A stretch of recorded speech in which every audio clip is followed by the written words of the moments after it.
Hey Giants fans, welcome back to Giants Latest. Happy Friday. Hope everyone had a great Thanksgiving. Let's go ahead and talk through some injury updates because we have good news, believe it or not. And then we're going to talk about Abdul Carter because I'm seeing a lot of discourse about him online and I want to set the record straight on a couple things. So let's start with the injury report. So the players were actually off on Thursday for Thanksgiving. So this is the report from Wednesday, basically that they released on Thursday, and then they're going to be back at practice today. Now, I believe that because the game is on Monday night, we will get another injury report on Sunday or Saturday. Like, I know Sunday is going to be the roster elevations, but I'm guessing because they had Thursday off and practiced Wednesday that they're going to practice Friday, Saturday. So we probably will not have a final injury report until Saturday and then elevation Sunday. So on Monday, I'll have a video for you guys with all of those updates. So then we're all prepared for Monday night. So anyway, here's the injury report. Jackson Dart was a full participant, and then there were 3 players who did not practice. Demetrius Flanagan-Foles, again, this guy has been on the injury list a lot lately, and then he finally was cleared and played in the game on Sunday, and then got injured again. So very unfortunate for him. Next up, we have Dexter Lawrence, who's dealing with the elbow. So Mike Kafka finally confirmed that it was the elbow injury that was nicked during the Lions game, and basically why he wasn't on the field in overtime and why he wasn't on the field, in certain drives. And we'll get into more of that when we talk about Abdul Carter because we need to talk about Dexter Lawrence too. Next up was Kayvon Thibodeau, who did not practice because of a shoulder. Now, I do not know if it's the same shoulder that was bothering him early on in the year, and I believe he had a little tweaking of something in the summer. So my guess is it's the same one because with Dexter, it's the same elbow. I'm not 100% sure on that, but that's my guess. And then next up, we had quite a few players who were limited. We had Paulson Adebo, Deontay Banks, Corey Black, DJ Davidson, Tyler Nubin, Wan'Dale Robinson, and Darius Slayton. Now, all of those guys being limited on Wednesday leads me to believe that they are going to have a good chance of playing on Sunday. I would say the 2 that I'm most worried about out of this group are Paulson Adebo and Corey Black, because if Tay Banks is ready to go, we're going to see him on Sunday. And I just can't. I just cannot with him. I'm done. I'm over it. On to the next, please. And they did sign that cornerback Miles Purchase, who's on the practice squad. So, if Tay Banks can't go, elevate him. But I need Paulson Adebo back. I know there's so much discourse around, people only care about the draft and whatever. And I get that. I'm with you on that. But, we spent a lot of money on Paulson Adebo. And the fact that he's missed a bunch of time, look, it's a lost season, so it doesn't really matter, but still, this is a guy that is going to be in a really important position on this football team for the next 2 years. And we finally have a new defensive coordinator, and it could be a disaster, but I honestly don't think it'll be worse than what Shane Bowen was doing. So this is going to be an opportunity, especially if Bowen wants to be more aggressive, that we have to rely on the corners. And I really want to see Adebo out there.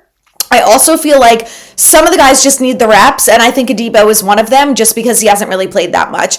And the same thing with Corey Black. Again, anyone over Tay Banks at this point. And I know he didn't have a horrible game 2 weeks ago against the Packers because he was out last week, but it's just enough is enough, rip the Band-Aid off, we're done, it's over, on to the next one. The other player I want to talk about is Tyler Nubin, because when I talk about guys who needs the reps, Tyler Nubin is one of them. And the second thing with Tyler Nubin is that we finally have a new defensive coordinator. And I actually I want to find this, please, I hope I screenshotted it because I think it was very, very interesting. I don't know. I did not screenshot it. But anyway, basically, obviously there was a lot of discourse after the game that the Giants defense has a ton of issues like they have had the whole year and last year under Shane Bowen. But one of the biggest things was that a lot of the players were not getting off the blocks, and that includes guys on the defensive line and includes literally anyone else. So on the last run, the Jahmyr Gibbs run in overtime when Dexter Lawrence was not on the field, the edge rushers, Abdul Carter and Brian Burns, were setting the edge, blocking on the outside, and it was an inside run. And it's not just them, but everyone else couldn't get off their blocks to get a hand on Jahmyr Gibbs. And that's why he basically went untouched, which is horrifying. So anyway, it was reported from Dan Duggan that when they were back at practice this week with the new defensive coordinator, every single position group on the defense was working on shedding blocks. I'm so glad that it took until week 14 for us to finally work on that. It took a new defensive coordinator, but we're going to talk a lot about Joe Schoen next week during the bye week, but here's a little preview, is what this team does over the next 5 weeks will be most important as to whether or not Joe Schoen stays or goes. If they continue to lose games, he's getting fired. If they play well and all of a sudden the defense is better at shedding blocks, they're getting less penalties, Tyler Nubin is taking better angles, the cornerbacks can cover better, they can slow down the run a little bit, especially if Dexter Lawrence is not on the field, then maybe, just maybe, the roster is not as bad as a lot of people think it is, and it's all 100% on the coaching. Now, I am a firm believer that a large bulk of it is on the roster. The thing is, I don't love a lot of the moves that Joe Schoen has made. So is that enough to keep him? I don't know. We're going to go through the pros and cons, and we're going to talk draft and free agency. Like I said, everything next week. But it's just going to be very interesting to see how this all shakes out. But the upcoming weeks are very important to Joe Schoen and, of course, Mike Kafka. So if this defense all of a sudden starts looking better, I know we all know that Shane Bowen sucked, but like for an interim outside linebacker coach to come in and immediately change things on day one. Mike Kafka did the same thing. They immediately made changes, and the players responded very well on offense to the changes that Mike Kafka made, and the defense did for 3.5 quarters. So again, we're going to see what happens. Okay, let's see how they do against the Pats. Next up, Jackson Dart was a full participant. He has cleared concussion protocol. So we are going to see Jackson Dart on Monday. And I know there are fans out there who are like, I don't want to see Jackson Dart, like rest him, whatever. I disagree with you. Eli Manning disagrees with you. A lot of experts disagree with you. Here's why. He's a rookie and he needs the reps. And there is no other time throughout the year that you can replicate live reps during the regular season in the NFL.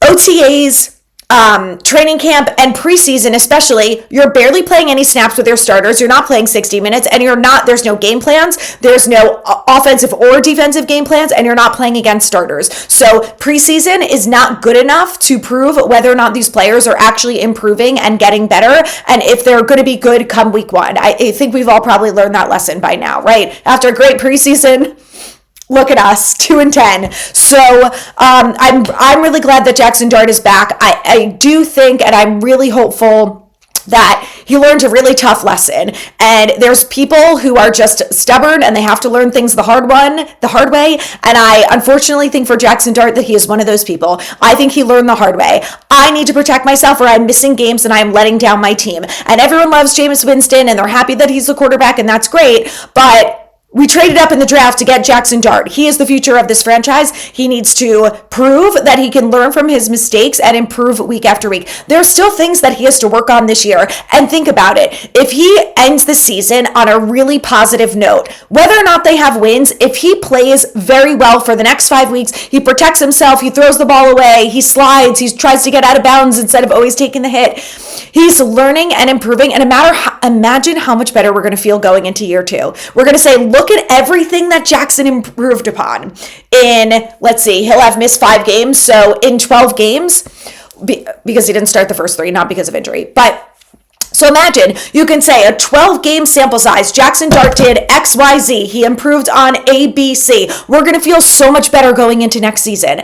And everyone is going to feel better. I think Jackson Dart included is going to have more confidence. So like Mike Kafka said, he said, everyone who's healthy, we're playing. I don't know if you heard that quote from Joe Burrow, who played on Thanksgiving night. He said, I love this game. I get paid to do what I love, and I'm a competitor. That when I'm healthy, I'm getting on that field and I'm playing. And these players are all the same way. People are like, oh, the players tank, the coaches tank. No, they don't. Everyone's fighting for a job. They're fighting to make millions of dollars a year. Jackson Dart is a competitor. Mike Kafka needs to win games if he wants to be a head coach in the NFL. So if Jackson Dart is cleared and healthy, he's playing. He's going to play Monday night, and I'm looking forward to it. So the players were off on Thursday for Thanksgiving, and they're back in the building on Friday. So again, today we're going to get that second injury report. We'll see if anything's changed with players having a day off. I don't know if they went into the building and got any type of treatment. So maybe that will help them as well. That, some extra treatment and that extra day will be better for them moving forward. So they're going to be able to play hopefully on Monday. I need either Dexter or Kayvon. Ideally Dexter. But I think if we have Kayvon, I do think that Bullen is going to be way more aggressive. So we need one of them. Just please let it work out that one of them plays. So with that being said, let's talk about Abdul Carter. The amount of comments that I see on social media that say that Abdul Carter is a bust is literally asinine, and I am begging you to think before you speak and then type it and then press send because you're wrong. Now, if you want to say that Abdul Carter is not the defensive rookie of the year, if he's not an impact player, if he's not a sack monster, blah, blah, blah. That's fine. You can say all of those things. To call him a bust is literally insane.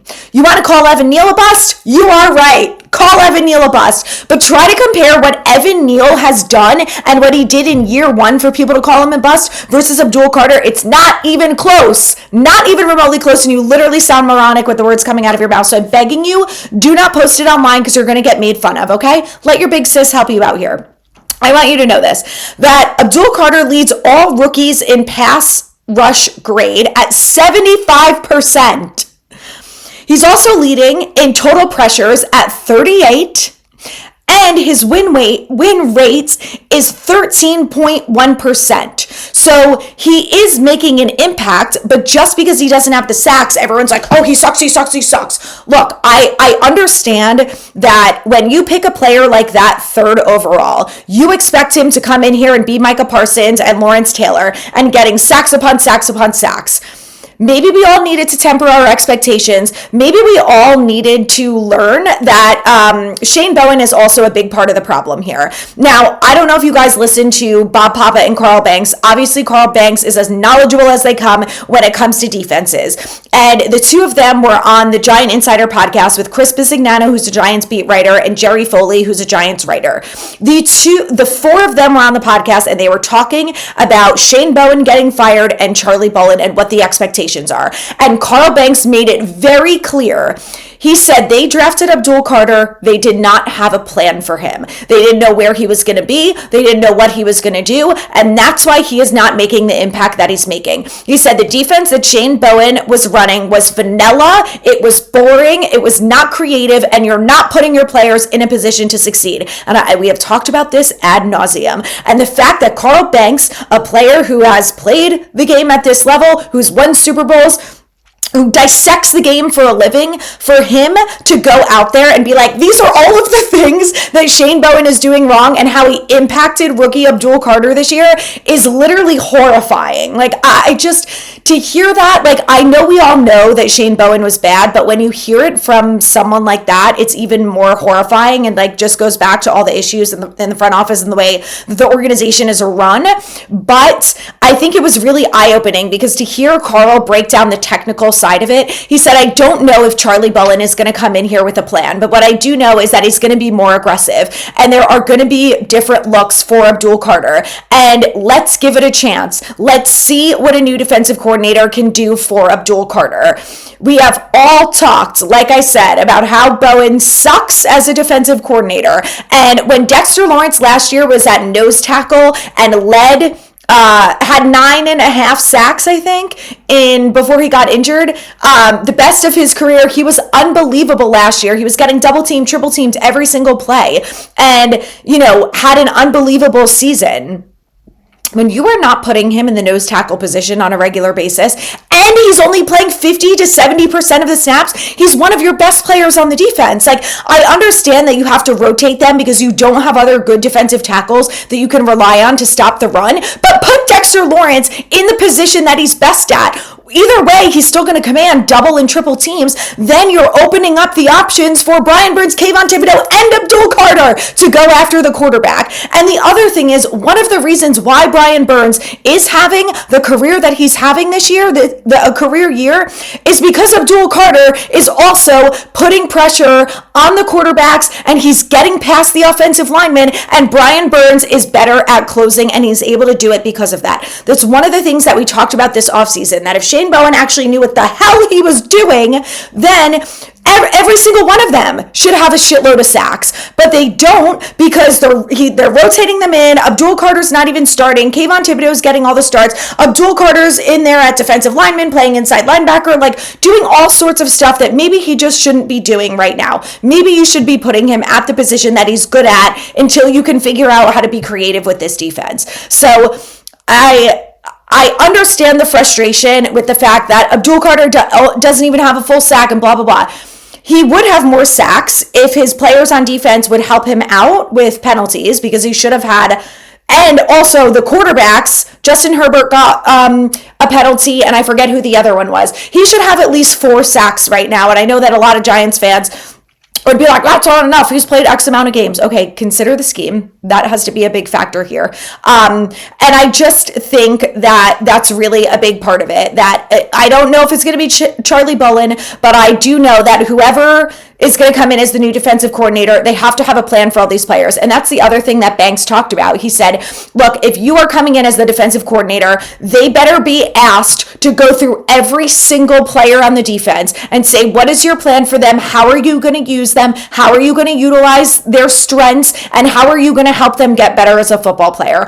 All of that stuff falls on the head coach first, followed by the coordinators. So if you're the defensive coordinator, you better have a damn good plan for every single player, especially someone like Abdul Carter, who is only in his rookie year with this team and hopefully will have a long career with us. So the other thing that Banks mentioned too, which I thought was really interesting, was that when the Giants drafted Tay Banks under Wink, I don't know if you guys remember from that Hard Knocks, Wink was jumping up and down, hugging Dable and Shane, absolutely thrilled. You know why Tay Banks had a really good year under Wink Martindale? And so did literally everyone else. McKinney, amazing year. Julian Love, great year. Kayvon, 11 and a half sacks, the only player to ever do that in Wink's system. Dexter Lawrence, yeah, everyone had a good year. You know why? Because Wink had a plan for them, and Wink, even though he's aggressive and he's always going to be aggressive and he's going to ride or die with the blitz, he knew that his players were capable of executing that scheme, and they could execute it well. I remember this so vividly that year we were like, this defense is unbelievable. They're all playing lights out. Tay Banks, how many of us were so excited going into year 2 with Tay Banks? We're like, this guy is going to be a monster. He's so good under Wink, like year 2, can't wait. And then they bring in Shane Bowen, who has a horrible scheme and obviously doesn't have any plans to help these players get better and put them in a position to succeed. And now look at them. So you can be upset about Abdul Carter not having the sacks and not being an impact player, but the reality is he's doing a lot more on the field than what shows up on the stat sheet. He's leading the rookies in pressures. He's leading them in pass rush win rate. He's leading them in all of these categories that are so important, especially to him at that position. And with a defensive coordinator, and again, he should have those sacks if it wasn't for the penalties. So with a new defensive coordinator, whether it's the last 5 weeks of this season or next year, Abdul Carter does have plenty of room to grow, obviously needs to improve, but he's also a damn good football player, and I think he's going to take it to the next level with a new coordinator. So let's keep our fingers crossed. Charlie Bowen is just the beginning of that. So thank you guys for watching. I'll be back on Monday with everything you need to know about Giants versus Patriots for Monday Night Football.